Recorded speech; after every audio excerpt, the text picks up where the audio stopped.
काशी विश्वनाथ भगवान की जय।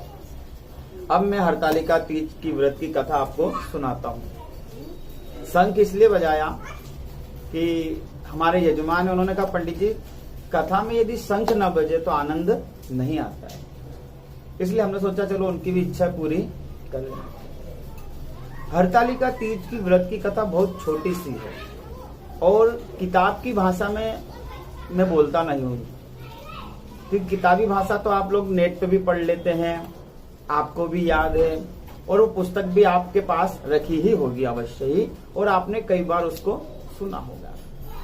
तो किताबी ज्ञान में, किताबी भाषा में और मेरी कथा में कुछ अंतर आ जाता है, पर मैं प्रयास यही करता हूं कि उसका भाव न बदले। एक समय माता पार्वती और भगवान भोलेनाथ विराजमान थे और आनंद के साथ विराजमान थे। माता पार्वती ने आज भगवान भोलेनाथ को बड़ा प्रसन्न देखा। देखिए, जब पति प्रसन्न हो तभी मन की बात करना चाहिए। अब माता है, पार्वती है, कोई स्वार्थ वाली बातें तो कर नहीं सकती। आज उनके मन में एक जिज्ञासा आई कि मैंने ऐसे कौन से कर्म करे, कौन सा पुण्य कर्म करा, या वो क्या उपाय था जिससे भगवान सांब सदाशिव मेरे पति बने, मैं उनकी अर्धांगिनी बनी, ये सौभाग्य मुझे प्राप्त हुआ। ये मुझे पूछना चाहिए, क्योंकि इस पूरे ब्रह्मांड में इतने जीव हैं, इतनी स्त्रियां हैं, इतने पुरुष हैं, पर केवल अर्धांगिनी होने का सौभाग्य मुझे ही प्राप्त हुआ है। तो मुझे भगवान से पूछना चाहिए कि मैंने ऐसा कौन सा कार्य किया, ऐसी कौन सी पूजा पाठ जप तप किए जिससे आप जैसा पति मुझे मिला, सकारात्मक रूप से आप जैसा पति मुझे मिला। अब माता पार्वती ने यही जिज्ञासा भगवान के आगे व्यक्त की। भगवान भोलेनाथ बड़े प्रसन्न हुए। भगवान तो आदि अनादि हैं, आदि अनादि मतलब अनंत काल से हैं। तब उन्हें भगवती का यह प्रश्न, माता जगदम्बा का यह प्रश्न, पार्वती जी का यह प्रश्न बहुत ही अच्छा लगा। बड़े प्रसन्न हो गए और उन्होंने पूर्व जन्म का एक बात याद दिलाते हुए कहा कि भगवती, ये विधि का विधान है कि आप मेरी अर्धांगिनी हैं और आज से नहीं, जन्म जन्मांतर से आप मेरी अर्धांगिनी हैं और हर जन्म में आप तप करती हैं और यही वरदान मांगती हैं कि मैं ही आपको पति रूप में मिलूं। इसलिए ये सौभाग्य देवी आपको प्राप्त हुआ है। और जो मेरे गलों में जो ये मुंडों की माला है, ये किसके मुंडे पता है? भगवती, ये तुम्हारे मुंडों की माला मैंने पहन रखी है, ऐसा मैंने संतों के मुख से सुना और शिव पुराण में आता भी है। तब माता पार्वती ने कहा कि हे भूतेश्वर, आप मुझे बताएं कि वो कौन सा व्रत था जो मैंने किया। तब भगवान कथा सुना रहे हैं हरतालिका तीज व्रत की कि देवी, जो तुम्हें मैं व्रत सुनाने जा रहा हूं, ये व्रतों का व्रत राज है। मतलब जितने भी व्रत है उनका राजा है यह व्रत। इससे उत्तम स्त्रियों के लिए कोई और व्रत नहीं है। करवा चौथ का व्रत भी इसके बाद ही आता है इसके समतुल्य, पर व्रतों का राजा भगवान शांब सदाशिव ने हरतालिका तीज को कहा है, इसलिए करवा चौथ से पहले भी इसका नंबर आता है। ये हरतालिका तीज व्रत देवी तुमने किया था। एक समय तुम हिमालय की पुत्री थी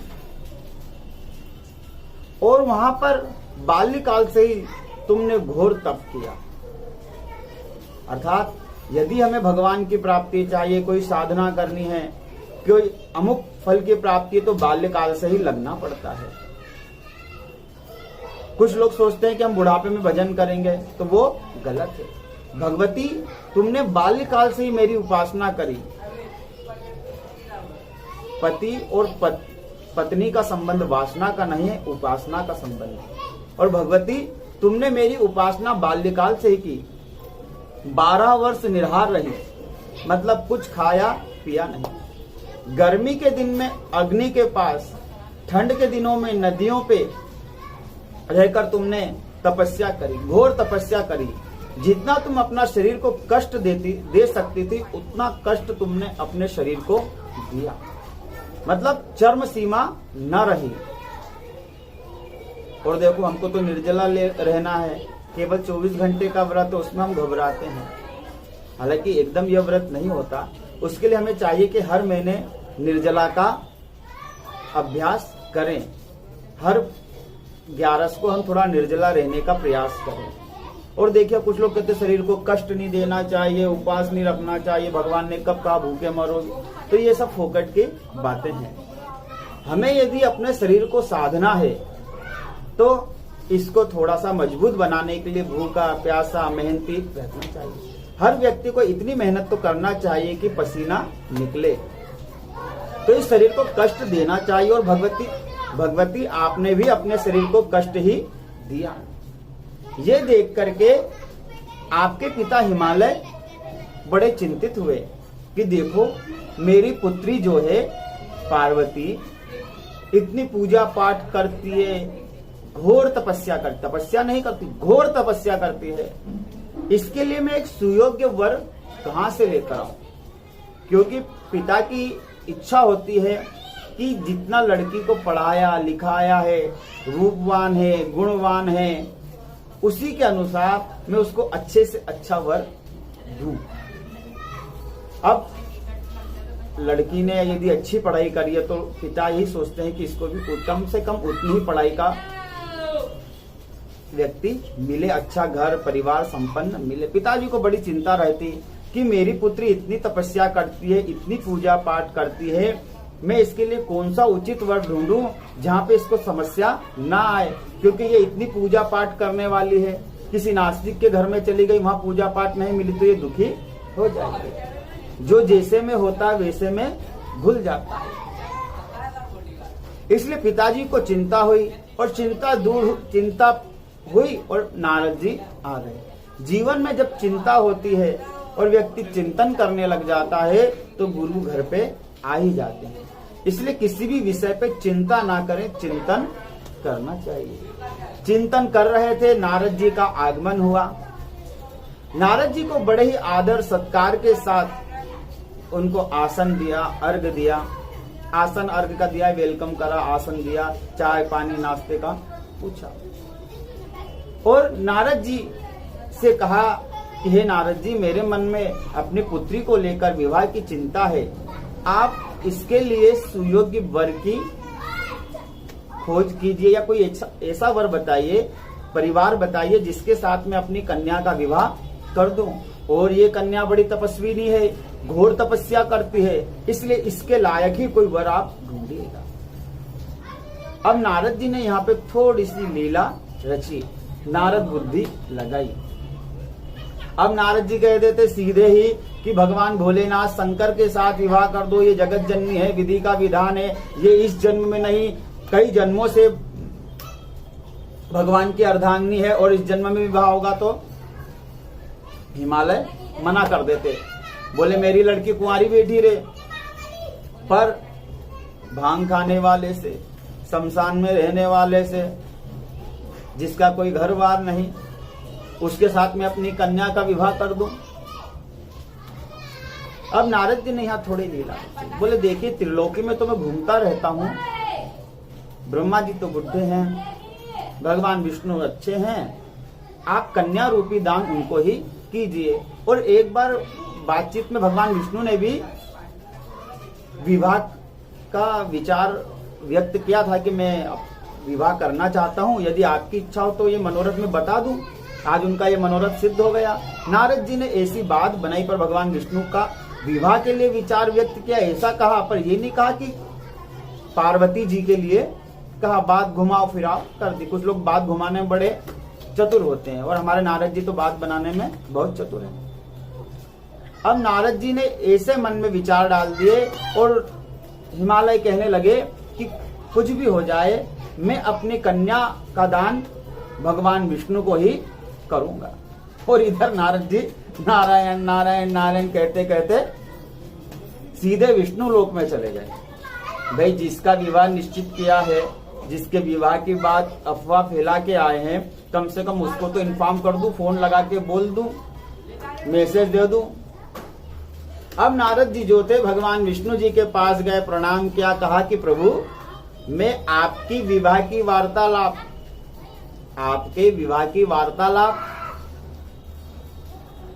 हिमालय के यहाँ छेड़ के आ गया हूं, अब आप देख लीजिएगा। नारायण नारायण कहकर चले गए। भगवान विष्णु भी मुस्कुराए कि देखो मेरा तो कोई लेना देना नहीं, बीच में मुझे। अब बात कहीं और थी और समझाना किसी और को, क्योंकि ताली जिस प्रकार दोनों हाथ से बजती है, उसी तरह अब भगवान भोलेनाथ तो राजी, पार्वती जी भी राजी, पर पिताजी को ही मनवाना है। अब जब तक कन्या जिद ना करे तब तक पिताजी भी मानने वाले नहीं है। और इतिहास गवाह है कि बेटी को पिता ही सबसे ज्यादा प्रेम करते हैं। पिता जितना प्रेम बेटी को करता है उतना पुत्र को नहीं करता। इसलिए हिमालय का पार्वती जी के प्रति स्नेह बहुत अधिक था। अब माता पार्वती जी ने सुना कि मेरा विवाह भगवान विष्णु के साथ सुनिश्चित किया गया है, विलाप हो रोने लगी। अब ये बात पिताजी को तो कही नहीं, सखी को कहेगी।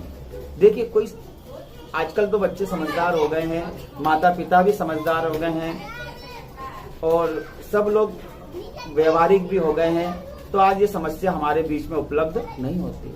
माता पिता भी सबकी पसंद का ध्यान रखते हैं और आजकल के बच्चे भी समझदार हैं कि माता पिता की पसंद का ध्यान रखते हैं। पर पार्वती जी ने यह बात अपनी सखी को कही और कहा कि मैं मन ही मन अपना पति भगवान शाम्ब सदाशिव को मान चुकी हूँ और अब मैं उन्हीं से अपना विवाह निश्चित करूंगी, नहीं तो मैं अपने प्राणों को त्याग दूंगी। अब सखी को संस्कृत में ताली कहते हैं, इसलिए इस व्रत का नाम हरतालिका पड़ा। भगवती अपनी सखी के साथ हरी गई थी और इसीलिए इस व्रत का नाम हरतालिका व्रत पड़ा। अब माता पार्वती एक घने जंगल में गई, नदी का किनारा, भादव का महीना, शुक्ल पक्ष, तृतीया तिथि, हस्त नक्षत्र, हरतालिका तीज के दिन माता भगवती ने दिन भर निर्जला व्रत किया और बालू का शिवलिंग बनाया। यथाशक्ति सामग्री से भगवान का पूजन करा, रात्रि भर जागरण करा, चारों पहर पूजा करी। चारों पहर पूजा करी मतलब कोई भी पहर बिना पूजा के नहीं छूटा। अब ऐसा नहीं कि एक दिन की तीज के व्रत से भगवान भोलेनाथ प्रसन्न हो गए, नहीं। माता पार्वती जी ने बाल्यकाल से जो भगवान की कठोर तपस्या की थी उसका फल आज माता भगवती को मिला। रात्रि जागरण किया और भगवान भोलेनाथ का आसन हिल गया और भगवान स्वयं साक्षात शंभु प्रकट हो गए। बोलिए काशी विश्वनाथ भगवान की जय। अब माता पार्वती बड़ी प्रसन्न हुई, वर मांगा कि मैं आपको पति रूप से ही वरण करना चाहती हूँ। अब भगवान तो तथास्तु कहते हैं, कोई कुछ भी मांगे भगवान मना नहीं करते। और पार्वती जी को एवमस्तु कह करके अंतर ध्यान हो गए और माता पार्वती ने जो बालू का शिवलिंग बनाया था उसे नदी में विसर्जित किया।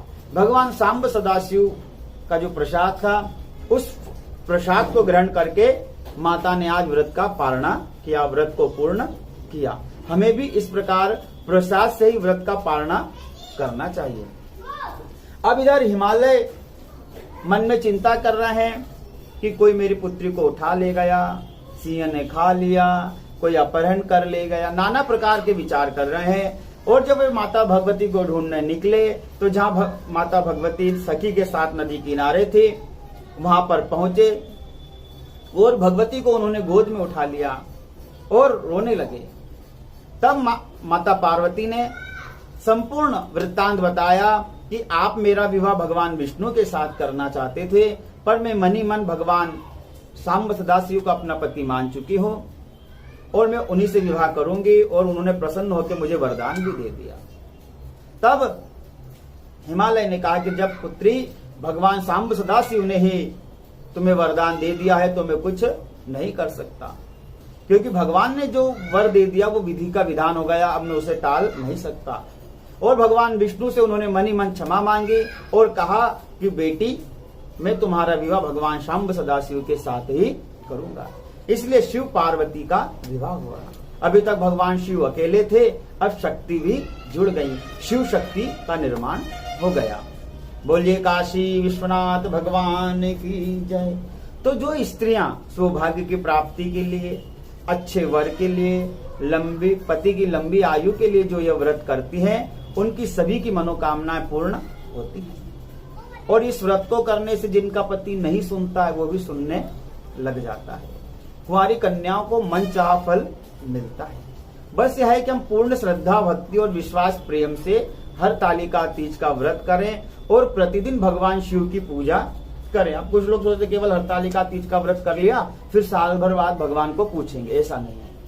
प्रतिदिन माता भगवती की तरह बाल्यकाल से ही शिव पूजन करें, जिससे परिवार का सुख भगवान सांब सदाशिव ही दे सकते हैं। एक छोटी सी कथा और कि जिससे पारिवारिक सुख केवल भगवान शिव ही दे सकते हैं, वो बताती है कि शिव जी हमेशा नीचे रहते हैं, माता जी पहाड़ पे रहती हैं। गणेश जी और कार्तिक जी में भी बहुत झगड़ा है, संक्षिप्त में बता रहा हूं। भगवान का जो वाहन है नंदी और माता जी का जो वाहन है शेर, गणेश जी का जो वाहन है चूहा मूसक और जो कार्तिक जी का वाहन है मोर, इन सब में आपस में खूब वेर है। पर जब ये भी सांब सदाशिव के सामने बैठते हैं तो अपनी हिंसा भूल जाते हैं। इसलिए परिवार का सुख चाहिए, मनचाहा फल चाहिए, मनचाहा पति चाहिए, सौभाग्य चाहिए, पति की लंबी आयु चाहिए, घर में सुख शांति चाहिए। तो हरतालिका तीज का व्रत अवश्य करें और प्रसाद लेकर ही इसे पालना करें। बिना प्रसाद ग्रहण करे इसका पालना नहीं करना चाहिए। और जो भी आपका लोकाचार का नियम है उसको अवश्य पालन करें। कथा में कुछ भिन्नता हो सकती है, पर कथा का भाव यही है कि भगवान सांब सदाशिव का पूजन करें, रात्रि में जागरण करें, जहां तक हो सके निर्जला व्रत रहे। बोलिए काशी विश्वनाथ भगवान की जय। कर्पूर गौरम करुणावतारम संसार सारम भुजगेन्द्रहारम सदा वसंतम हृदयारविंदे भवं भवानी सहितं नमामि। भवं भवानी सहितं नमामि। भवं भवानी सहितं नमामि।